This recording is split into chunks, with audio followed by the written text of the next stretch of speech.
Il est difficile pour un patient de savoir quand il est mal pris en charge par le personnel médical parce qu'il n'est pas connaisseur. Mais si un patient en vient à se rendre compte qu'il y a quelque chose qui ne va pas, c'est parce que c'est rendu peut-être à l'extrême. Ce sont des questions qu'on se pose. Et c'est des réponses qu'on attend à ces questions-là. Pourquoi elle s'est rendue compte qu'elle était en train de dépérir à cause du personnel médical? Pertinent. Fidèles téléspectateurs, bienvenue encore une fois dans votre chaîne MIV Coupe Le Rocher. Nous avons le plaisir de vous retrouver malgré les circonstances tragiques que nous traversons dans notre communauté africaine et notre communauté internationale. Il n'est même pas à rappeler que nous sommes encore en train de pleurer Mireille Njomo qui nous réunit sur ce plateau également aujourd'hui. Alors nous avons amené pour vous Maître Jackson Kinyi qui va être notre interlocuteur, qui va nous parler de la mobilisation de la manifestation de demain samedi 13 mars. Notre invité principal va pouvoir nous élucider sur des questions que nous avons, nous tous, notamment des circonstances de la mort de Mireille, les démarches entreprises jusque-là et ce qui va se passer demain. Bonjour Maître Kinyi. Bonjour. Voilà, nous vous souhaitons la bienvenue sur notre plateau et nous vous remercions du plus profond de notre cœur pour votre disponibilité à pouvoir répondre à nos questions. Plusieurs personnes se demandent si vous avez des informations sur les circonstances de la mort de notre sœur Mireille Njomo. Les gens se demandent s'il y a eu négligence médicale. Est-ce que c'était une question liée au racisme? Est-ce qu'il s'agissait de l'incompétence médicale ou simplement d'une simple maladie? Bonjour à tous vos spectateurs, à tous ceux qui vous suivent. Ça me fait plaisir d'être là aujourd'hui pour apporter ma modeste contribution à la compréhension de certains événements qui pour l'instant est assez modique. Ce qu'on peut retenir de cette affaire, c'est les faits qui sont connus de tous à cette heure.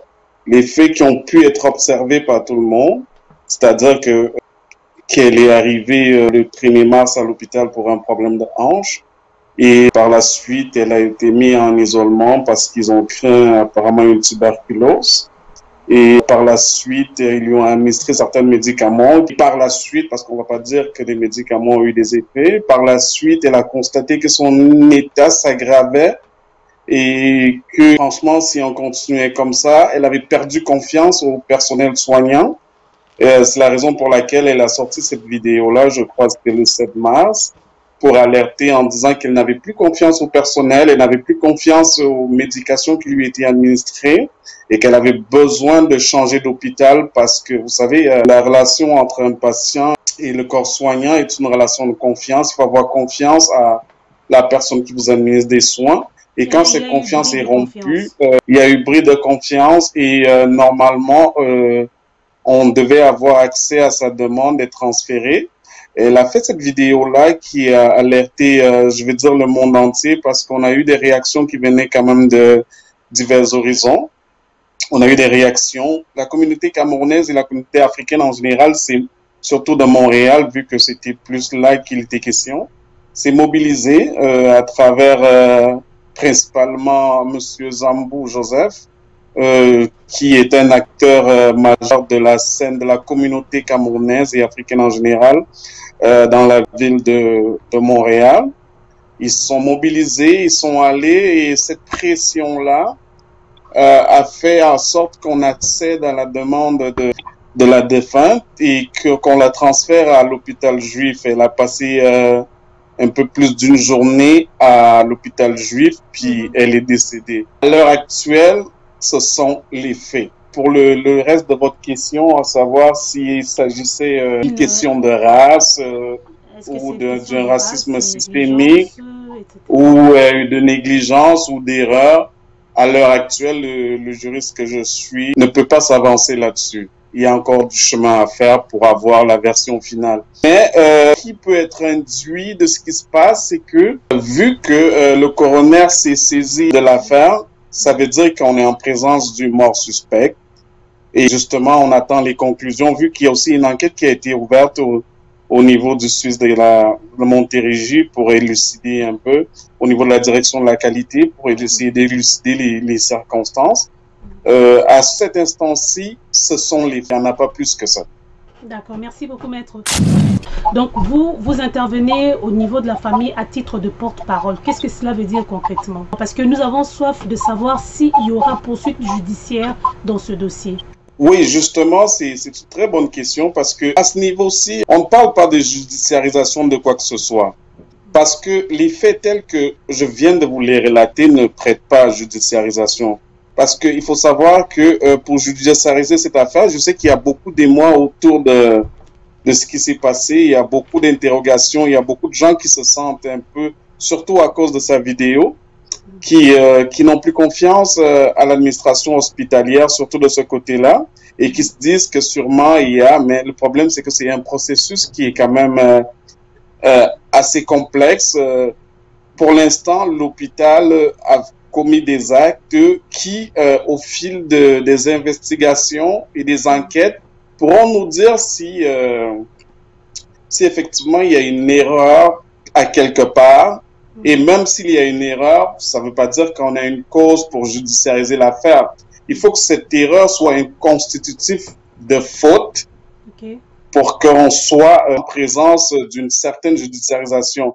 Donc actuellement, porte-parole, c'est parce que moi, à mon niveau, et plein d'autres qui sont impliqués dans l'affaire, sont là pour porter la voix de la famille qui actuellement, vous savez, Mireille, elle est tellement attristée par ce qui se passe et elle n'a pas la force d'être partout.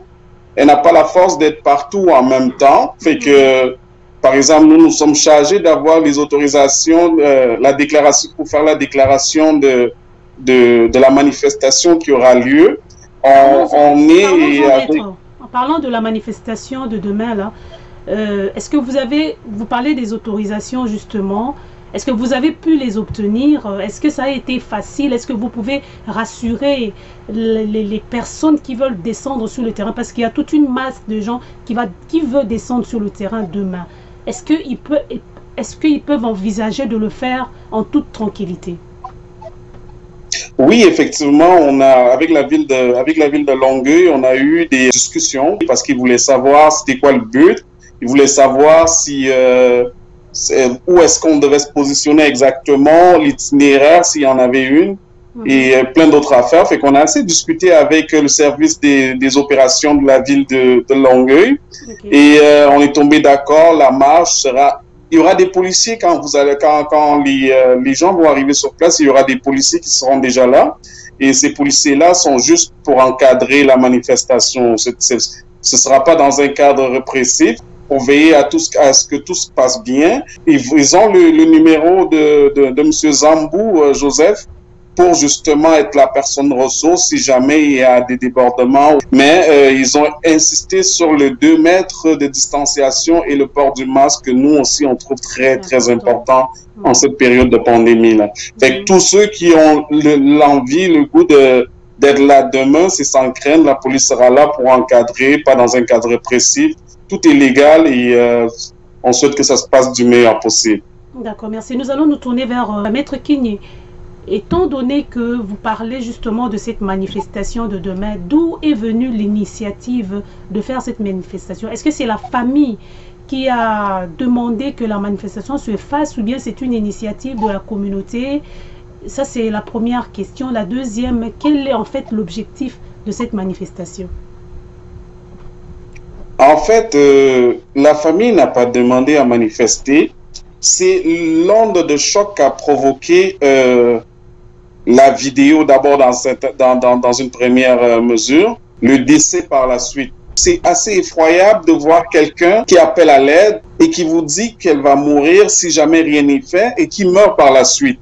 On s'entend, c'est quelque chose qui est assez attristant et qui est choquant. Ça a choqué tout le monde, ça a choqué la communauté. On peut considérer ça comme les dernières volontés de la personne parce que dans les dernières volontés de cette personne-là, elle a appelé la communauté à se mobiliser. Elle a dit mes frères camerounais... Il y a vraiment un lien presque spirituel, mais aussi un lien tellement fort dans le parallélisme que vous êtes en train de faire là.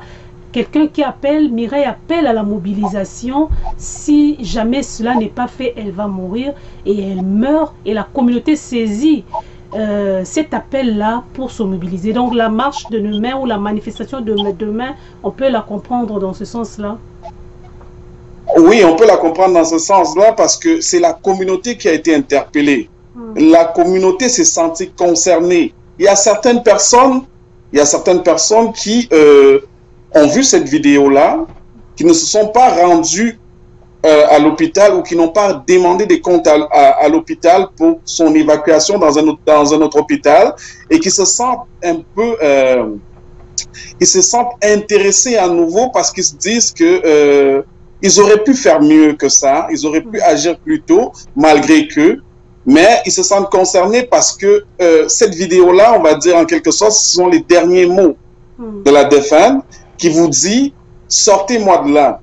Fait que elle interpelle directement la communauté, elle ne passe pas par sa famille pour le faire, elle interpelle directement la communauté. Je suis un de vos membres, fait que aidez-moi, faites-moi sortir de là. Fait que la communauté se sent concernée. Fait que c'était un élan qui est venu de façon spontanée pour dire, un, on va aller demander des comptes, deux, on va aller crier notre ras-le-bol. Et c'est tout à fait compréhensible. Maître, donc, concrètement, on peut dire l'objectif de la marche de demain va être lequel? Lorsque les gens se déplacent en venant sur place, ils se disent quoi? Ils viennent pour quel motif? Vous savez, le premier objectif d'une manifestation, c'est se faire entendre. C'est se faire entendre. La communauté se déplace pour se faire entendre, pour que cette affaire ne passe pas aux oubliettes assez facilement, pour interpeller la population et interpeller les pouvoirs publics sur ce qui s'est passé. Et les consciences sur ce qui s'est passé. Parce que cette vidéo-là, qui est la pièce principale de cette affaire, a choqué plus d'un. Elle a choqué tout le monde. Et ils veulent interpeller l'hôpital, les pouvoirs publics et également la population sur le traitement qui est réservé. T'sais, on ne dit pas qu'il y a eu racisme systémique ou on ne dit pas qu'il y a eu racisme, on dit on ne peut pas tirer des conclusions à ce niveau-là. Mais ils ont ce sentiment-là qu'il y a quelque chose qui s'est passé qui n'est pas normal. C'est la raison pour laquelle ils ont envie de crier ce ras-le-bol ce jour-là, demain, et interpeller directement l'hôpital pour avoir des réponses à plein de questions que chacun se pose. Et aux questions que vous me posez actuellement, ils veulent que l'hôpital réponde à ces questions-là. D'accord, merci maître. Mais pour le moment, là, vous, en tant que porte-parole de la famille, portez la voix jusqu'à quel niveau?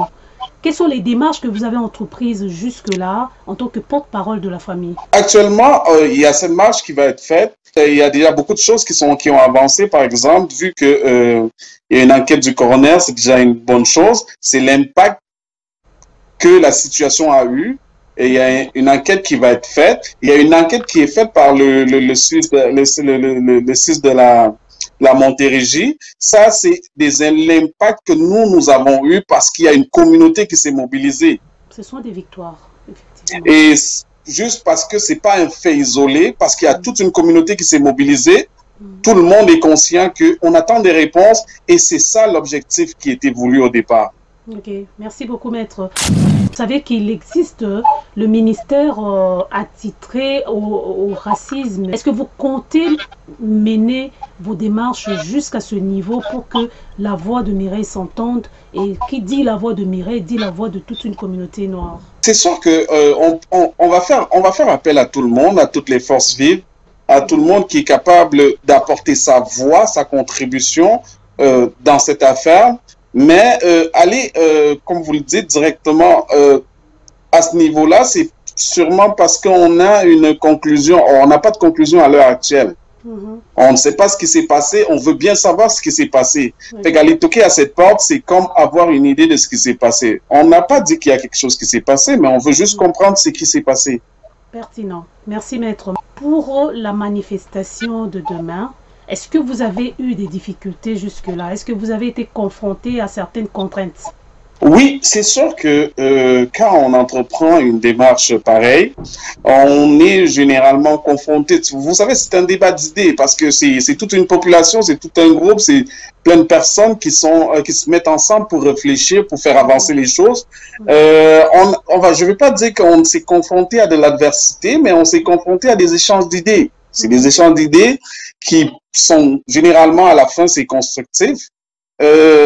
on s'est confronté à certaines personnes qui pensaient agir autrement, mais bon, on a essayé de garder le cap pour avoir toujours cette dynamique-ci, pour toujours être au devant de la scène, pour que les gens comprennent ce qui s'est passé, parce qu'on ne veut pas que son affaire passe sous les couvertures.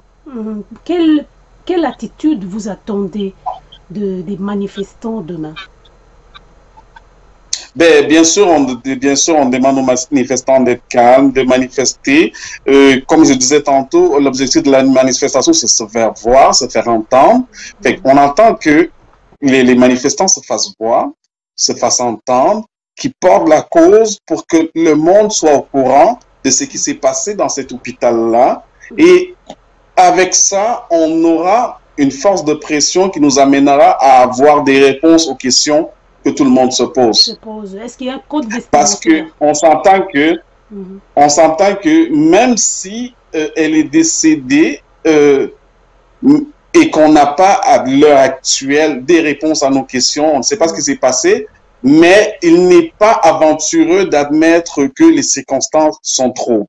Elle a fait une vidéo où elle était pas bien, mais elle était encore consciente de ce qu'elle disait. C'est quand même rare que quelqu'un voie que on est en train de la tuer dans un hôpital plutôt que de la soigner. Pour le voir, il faut que ce soit à l'extrême. Sinon, parce que vu que le patient n'a pas de connaissances en médecine, le patient ne peut pas réellement voir que le traitement qu'on est en train de faire ou la prise en charge est contraire à son intérêt. Quand le patient advient... Elle sent, en fait. Elle sent. Et il y a ce bruit de confiance, comme on l'a dit. Elle a de pressentiment qu'il y a quelque chose qui n'est pas correct dans tout ce qu'elle est en train de vivre. C'est justement ça. Mon développement est le suivant, c'est que il est difficile pour un patient de savoir quand il est mal pris en charge par le personnel médical parce qu'il n'est pas connaisseur. Il ne connaît pas. Tout à fait. Mais si un patient en vient à se rendre compte qu'il y a quelque chose qui ne va pas, c'est parce que c'est rendu peut-être à l'extrême. Ce sont des questions qu'on se pose. Et c'est des réponses qu'on attend à ces questions-là. Pourquoi elle s'est rendue compte qu'elle était en train de dépérir à cause du personnel médical? Pertinent. On s'attend à des réponses par rapport à cela. Et c'est des réponses qui concernent tout le monde. Et c'est pour ça qu'on est là demain. Dans la manifestation de demain, au cours de la manifestation de demain, on ne s'attend pas forcément à avoir des réponses auprès de l'hôpital, mais on veut manifester notre soutien et nous voulons nous faire entendre. En fait, je dis nous parce que je fais partie de cette communauté. La communauté noire, je veux dire, veut se faire entendre, veut montrer à la population tout entière que cette mort ne peut pas rester vaine, qu'il faut que des choses se fassent, il faut que quelque chose bouge, il ne faut pas qu'il y ait encore une autre mort relative aux mêmes circonstances que la mort de Mireille. J'ai vu parmi les affiches jamais plus ça. Alors, pour demain, par exemple, est-ce qu'on peut dire que c'est comme une bouteille qu'on jette dans l'océan et puis ça va, on n'attend pas la réponse d'une seule institution, mais on attend la réponse de l'ouverture de toute une population? Vous savez, c'est exactement ce qui sera réclamé demain. Demain, les gens seront positionnés à cet endroit-là. On a également, j'oubliais tantôt, on a également l'indication de ne pas obstruer les allées et venues de l'hôpital, c'est tout à fait normal. Et ce qui choque aussi, ce qui choque la population, la communauté, c'est qu'il y a peu de ça, ça rappelle un peu ce qui est arrivé à Madame Joyce, je crois, la femme autochtone, qui également a poussé un cri de détresse avant de mourir. Fait que c'est trop récent pour qu'on ne fasse pas le parallèle entre les deux. Je ne dis pas que c'est le cas, mais c'est quand même assez récent pour qu'on ne puisse pas faire le parallèle entre les deux. Et ce qui était pointé du doigt de l'autre côté, c'était des histoires de racisme. Fait qu'à ce niveau-ci, vu que les événements sont à très rapprochés, on a l'impression que les gens pensent pareil. La mort de Joyce a eu un écho très très très large. on espère qu'on n'aura pas deux poids et deux mesures différentes, parce qu'au niveau gouvernemental, il y a eu énormément d'interventions. Pour le cas de Mireille, on a vu que la communauté noire a commencé à se mobiliser depuis, et puis certaines personnes dans les réseaux sociaux sont allées le même dimanche toucher aussi des médias très connus comme Radio-Canada, en citant même des journalistes très médiatisés également, qui n'ont pas bougé. Mais curieusement, cette semaine, étant donné qu'on parle de la manifestation, on sent quand même l'engouement du côté aussi du monde médiatique canadien, alors que l'événement frais a démarré depuis le dimanche où Mireille avait lancé sa vidéo. Donc, on espère, maître, qu'on n'aura pas deux poids et deux mesures différents au niveau du gouvernement quant à l'ampleur et à la portée de cet événement qu'est la mort de Mireille. Vous avez tout à fait raison, parce que moi, personnellement, j'avais écrit à TVA Nouvelles, il y a de cela un peu de temps, pour dénoncer cette situation-là, mais j'ai pas eu de retour. Mais curieusement, par exemple, ce matin, j'ai eu un retour d'eux parce que l'affaire était déjà assez chaude, entre guillemets, on va dire, voilà, et que la manifestation était là. Mais le fait est que la manifestation de demain est justement à cet effet. La manifestation de demain est à l'effet d'attirer plus l'attention sur ce qui se passe, parce que on est une communauté minoritaire et il y a beaucoup de choses qui nous concernent qui passent en dessous de la table sans qu'on ne s'aperçoive réellement.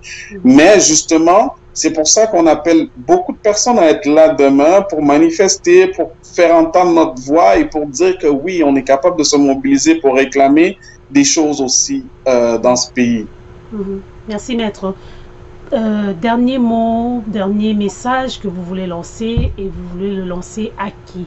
À la communauté noire, à la communauté québécoise, à la communauté internationale, au gouvernement? Je vous laisse la parole. Mais si je veux lancer un message, c'est par rapport à tout le monde, parce qu'avant tout, nous sommes tous des êtres humains et nous méritons dignité. Et à ce propos, on doit être traité chacun, indépendamment de notre race, notre couleur, avec dignité et avec professionnalisme. Apparemment, en attendant les conclusions, apparemment, c'est ce qui a fait défaut dans cette affaire. On demande à tout le monde de traiter chaque individu avec du sérieux, surtout des gens qui sont amenés à travailler dans le domaine de la santé et bien dans d'autres domaines également. Et tout ce qu'on demande, c'est des réponses. Il n'y a personne qui est incriminé. On n'incrimine pas l'hôpital. On n'incrimine personne. Mais on veut des réponses. On veut savoir comment quelqu'un qui est entré pour un problème de hanche meurt une semaine après avoir crié à l'aide au milieu de ce délai-là. C'est tout à fait obscur. C'est tout à fait obscur. Évidemment, vous le savez que, comme nous l'avons appris, nous tous, de manière officieuse, évidemment, pas de manière formelle, parce que jusque-là, nous n'avons pas d'informations formelles. Même nous, la chaîne MIV Groupe Le Rocher, nous avons déjà entrepris des démarches auprès de l'hôpital pour obtenir leur version des faits, mais nous n'avons pas encore une information formelle. Nous avons appris également dans le tas qu'elle était déjà malade. Et est-ce que c'est une raison, est-ce que c'est un motif pour qu'elle puisse, à un moment donné, perdre toute confiance auprès du corps médical et lancer une alerte de manière aussi criante ou de manière aussi désespérée? On ne sait pas. De votre côté, est-ce que vous pensez que ça vaut la peine quand même d'aller de l'avant, ou bien ça vaut la peine de croire que il a fallu qu'elle passe par ce moyen-là pour se faire entendre? Le fait est que le fait de lancer un cri d'alerte présume un mauvais traitement qu'elle a reçu. Ça présume un mauvais traitement qu'elle a reçu. Déjà, ça, c'est pas acceptable de la part du corps médical et d'un hôpital. Maintenant, à savoir si elle avait une condition préexistante fragile, Là, ce sont la suite de l'enquête et la suite des expertises qui va nous le prouver. Si elle est subséquemment à la maladie ou si elle avait pu être sauvée, si elle était prise en charge rapidement et non isolée et traitée avec le traitement qu'elle a reçu. À l'heure actuelle, comme je vous l'ai dit tantôt, on ne peut pas s'avancer là-dessus. On est juste là pour se faire entendre, pour attendre notre voix. La voie judiciaire, elle est encore loin. Elle n'est pas à l'ordre du jour actuellement. On est là, on la pleure, on essaie de voir. C'est envisageable. Mais tout est envisageable, tout est envisageable. À l'heure actuelle, on n'est pas rendu là. On est encore en train de faire entendre notre voix. On est en train de voir comment est-ce qu'on va consoler la famille. Et aussi, on est en train de voir comment on va rapatrier le corps au pays. Et à ce propos, je lance un appel à toute la communauté de franchement aider la famille. Il y a un lien qui a été mis en ligne pour la contribution pour rapatrier le corps. Et je souhaite que tout le monde y participe. Plus les gens sont nombreux, moins les gens dépenseront dans la cagnotte et plus on atteindra rapidement le montant nécessaire pour rapatrier le corps. Elle est morte indignement, on le sait, et on a besoin quand même qu'elle soit enterrée dignement chez elle, dans son village. Merci beaucoup, maître. Merci, chers auditeurs, merci, chers téléspectateurs de MIV Groupe Le Rocher. Nous sommes tranquillement en train de chuter à la fin de notre émission. Vous avez suivi maître Jackson Kinié, qui est pour le moment porte-parole de la famille Djomo. Et maître Kinié nous a vraiment élucidé sur les questions que nous avions. Nous n'avons pas encore fini avec nos questionnements, mais nous allons progressivement avoir des réponses et le puzzle sera complété d'ici là. Pour le moment, nous allons nous arrêter ici parce que demain, c'est une longue journée qui va être une journée déterminante pour la communauté black. Nous ne devons pas nous le cacher. Et nous avons besoin justement de l'énergie pour que nous puissions affronter cette journée de manière sereine, comme nous l'a dit d'ailleurs maître Jackson Kinié, qui recommande que la marche se passe de manière pacifique. Et nous savons que nous sommes un peuple pacifique et que les recommandations seront respectées. D'ailleurs, tous les moyens sont mis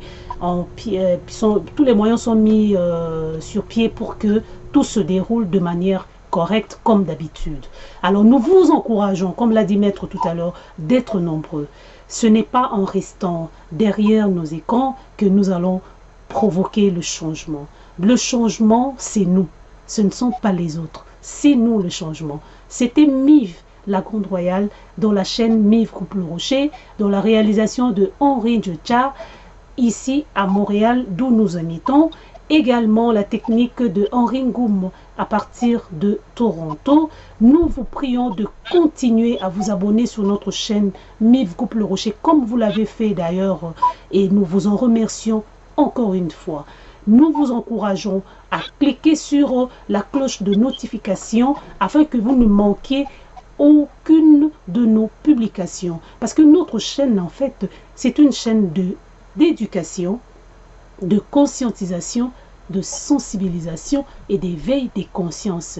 Normalement, il ne devrait pas avoir un être humain sensé qui aime le bien, qui aime le beau, qui aime la justice, qui aime le droit, qui aime la paix, qui devait ne pas s'abonner sur notre chaîne MIV Groupe Le Rocher. Donc nous comptons énormément sur vous pour que vous puissiez partagez la vidéo dans vos réseaux de manière à ce que nous devenions plus forts et plus dynamiques pour que nous puissions provoquer le changement. Qui dit provoquer, cela veut dire que nous devons aller nous remuer au plus profond de nous-mêmes pour que le changement survienne. Sans cela, le changement ne surviendra pas. Voilà pourquoi nous vous avions amené sur ce plateau maître Jackson Kinié, qui fait partie des gens de la loi. Parce que nous voulons que ce changement se fasse dans l'ordre et selon les normes légales. Donc ce dossier se poursuit.